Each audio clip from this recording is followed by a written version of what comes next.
The One Piece manga has just revealed Vegapunk's dream to create free, limitless energy for the entire world and dropped a major hint that this lost ancient technology is directly connected to devil fruits. And speaking of devil fruits from a long time ago, for the first time after 10 years, we do see Rob Lucci in his Zone Leopard form encountering his arch nemesis Luffy. And as it turns out, these two events are actually directly connected to each other. Vegapunk's dream and research about the limitless energy source are the main reason that Imu and the Gorosei have ordered his assassination and ordered ZP0 to Egghead Island in the first place. Now, we've already speculated that the world government was after Vegapunk because of his knowledge of ancient technology from the Ancient Kingdom. By the way, this is something that's always kind of bugged me a little bit because the name Ancient Kingdom is actually kind of a mistranslation. In case you don't know, in the original Japanese, it's actually called the Kyodai Naokoku, which translated means the gigantic kingdom, not the ancient kingdom. But you know, I've always thought gives the name a totally different vibe. I mean, ancient sounds pretty cool too, admittedly, but gigantic makes it sound even more impressive and global than ancient, I personally would say. Now, the wiki has corrected this to the Great Kingdom, but again, Kyodai means enormous or gigantic, which is completely different from even great.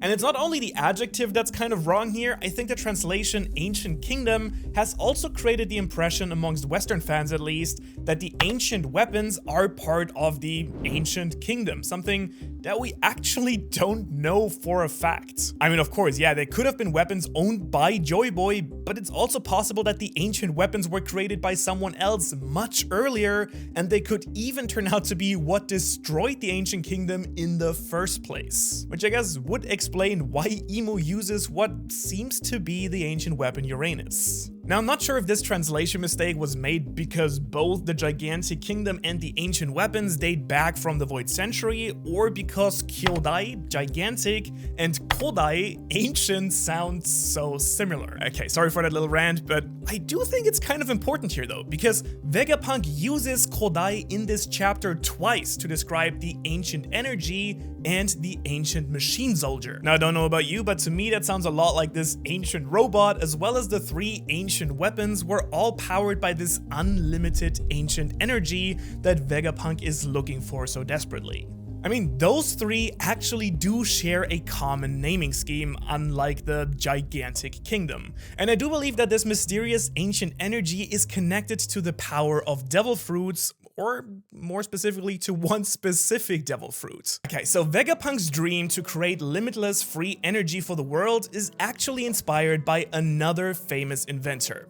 While Vegapunk is already inspired by Einstein, look-wise, and has the apple on his head as a nod to Newton, his dream is that of Nikola Tesla, the man who revolutionized technology and basically laid the foundation for our modern technologically advanced civilization. Now, in case you don't know, just like Vegapunk, Tesla also dreamt of a world where unlimited energy could be wirelessly made accessible to all, to create a better world for people everywhere and end the toxic side effects of fossil fuels for both humans and the planets. And so one of Tesla's most extraordinary experiments in this regard was to transmit electrical power over long distances without wires or cables, all wireless. He was actually planning to build a gigantic tower using this technology that would be able to spread free electricity all around the globe. Apparently, his investor at the time, who was JP Morgan's, pulled all his money from Tesla as a result of that proposal. He actually owned companies making everything from cables to wires to phone poles to fossil fuel generators. And so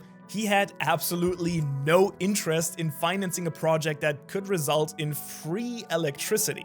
Was Tesla's technology real? Well, he did invent a ton of stuff that worked, and it is rumored that the US government confiscated most of his research after his death. So we might never know if it was real or not. What's important for us here is that the parallels to One Piece are clear as day. The world government of One Piece, just like the US government allegedly, would have no interest whatsoever in free unlimited energy for the entire planet. For over 800 years, the Gorosei have worked hard to keep the people of the world stuck in basically the 1700s technologically, which makes the world a lot easier to control for them. Now, Vegapunk is trying to rediscover this energy from its use during the Void Century, similar to how Nikola Tesla, by the way, was said to believe that the Great Pyramids of Egypt were actually ancient power plants that also created unlimited clean energy. As you can probably tell, I'm personally very much fascinated by Tesla and his work, which has been getting a lot more attention in recent years, and I do think that he's a fantastic inspiration for Vegapunk's character. However, you might be surprised to learn that this is not only true in a positive, but also very much in a very negative way as well. I mean, yeah, it's pretty much undeniable that Nikola Tesla was one of the brightest thinkers, if not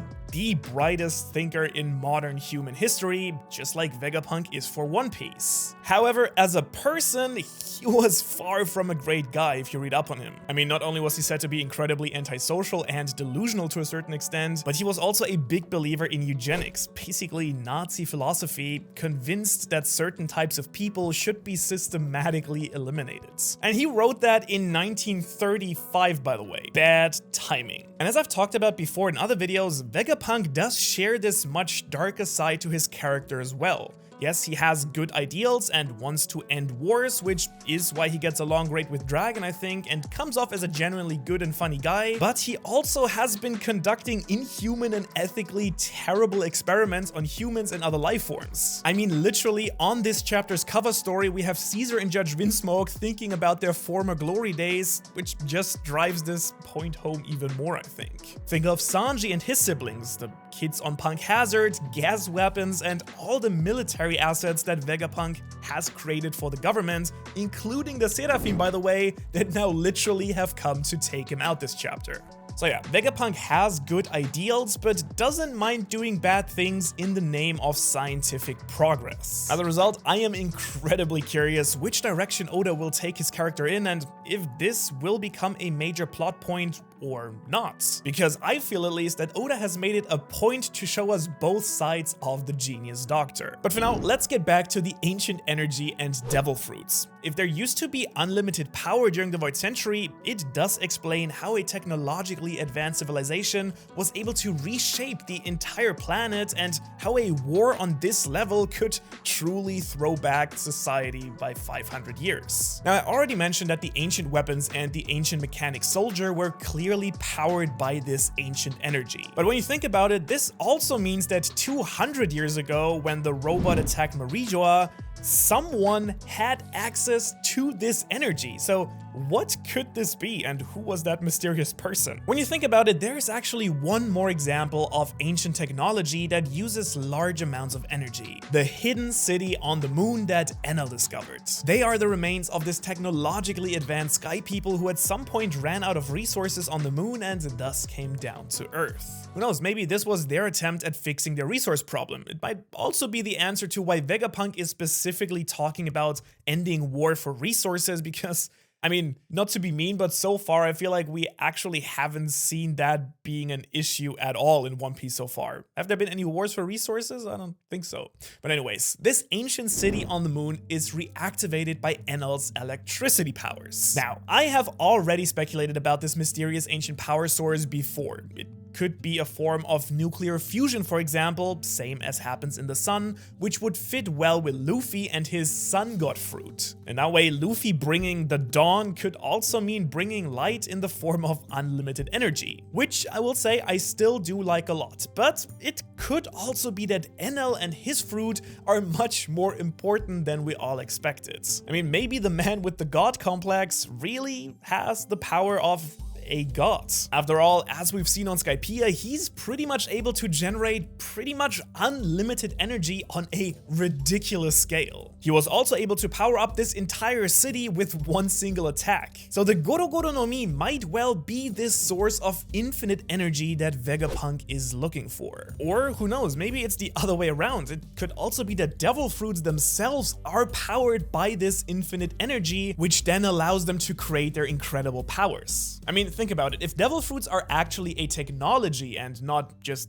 magic, then the energy for Aokiji to freeze an entire ocean or Akainu to melt must come from somewhere. And so an infinite energy source powering each individual fruit would explain this, which then again would make devil fruits advanced biotechnology basically. Again, not that unreasonable an assumption when you think about Vegapunk's scientific research of them. Actually, one crucial and incredibly fascinating thing that Vegapunk's research reveals here is that being subscribed to my channel will get you more and better One Piece content every single week. Okay, but speaking of the power of devil fruits and research on them, we of course also have to talk about the arrival of Lucci and the 𝙻𝚎𝚐𝚐 on the islands. And it does look a lot like all the 𝙻𝚎𝚐 not only have Lunarian DNA, Kizaru's light powers and superhuman strength, but also a devil fruit, each of them. And since Kura 𝙻𝚎𝚐 in this chapter has his devil fruit powers, I'm just gonna assume from now on that all 𝙻𝚎𝚐 based on warlords with a devil fruit power will have that devil fruit power as well. So 𝙻𝚎𝚐 Crocodile will have Sand Logia, Moria will have shadow powers, and Doflamingo string powers. Meanwhile, it does seem like 𝙻𝚎𝚐 of people who have no fruit get one that just fits perfectly with their own powers. I mean, we saw that Jinbei's version had the Swim fruit to work perfectly with his Fishman Karate, for instance. We've also learned that the 𝙻𝚎𝚐 have code names relating to each warlord's animal theme. In case you're not aware of this, each of the original 7 warlords has some sort of animal reference. And the 4 that are on Egghead Island right now are Kuma 𝙻𝚎𝚐, S Bear, since Kuma means bear in Japanese, S Snake, which must be Boa Hancock, S Shark is Jinbei, which means whale shark in Japanese, and S Hawk is of course Mihawk. And oh boy, for Mihawk, I can't wait to see what fruit Oda gives him to complement his sword fighting abilities. I mean, that's just gonna be ridiculously overpowered. Holy Usopp. I'm way too excited for this. Okay, well at the moment, one 𝙻𝚎𝚐 is fighting with ZP0, while Vegapunk has given control of the other 3 to Sentomaru. It's the sumo guy from Sabaody Archipelago, by the way. He's actually not only the first person to use advanced armament haki in One Piece, but also Vegapunk's personal guard assigned by the Marines. Now, Cypher Pole isn't actually part of the Marines, but I'm still kind of curious to see if Sentomaru will actually fight for Vegapunk or will betray him, which would mean that the Straw Hats would have to face 4 of the 𝙻𝚎𝚐, which does sound a lot more like a fair fight, to be honest. And if a fight were actually to happen, I'm also curious to see who Stussy and Kaku would fight. I mean, Chopper and Jinbei are with Luffy right now, so probably them, but yeah, that would be kind of cool to see. But really, this of course purely depends on whether or not Lucci is actually foolish enough to try and pick a fight with Luffy. Like, don't get me wrong, I do hope and expect that Lucci has grown a lot stronger over the time skip. But at the same time, it would make absolutely no sense, let's be real, that he's gonna be as strong or even stronger than Kaido. A leopard is definitely weaker than a dragon, even if Luffy should at this point have awakened his devil fruit. If anything, I feel like there's more parallels here with Who's who also is a former CP9 member and who ate a cat-type devil fruit. What I was happy to see, however, is that Lucci actually used his Rokushiki techniques against Atlas here. Now,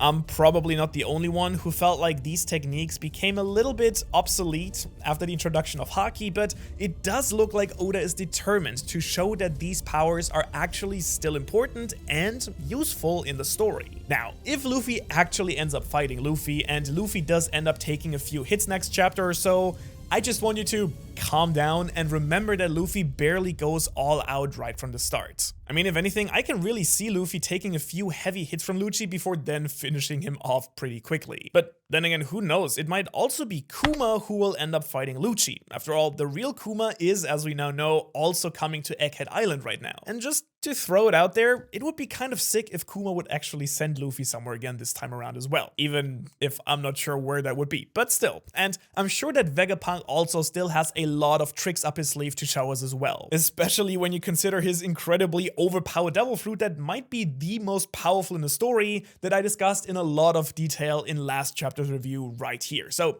go check that out if you like.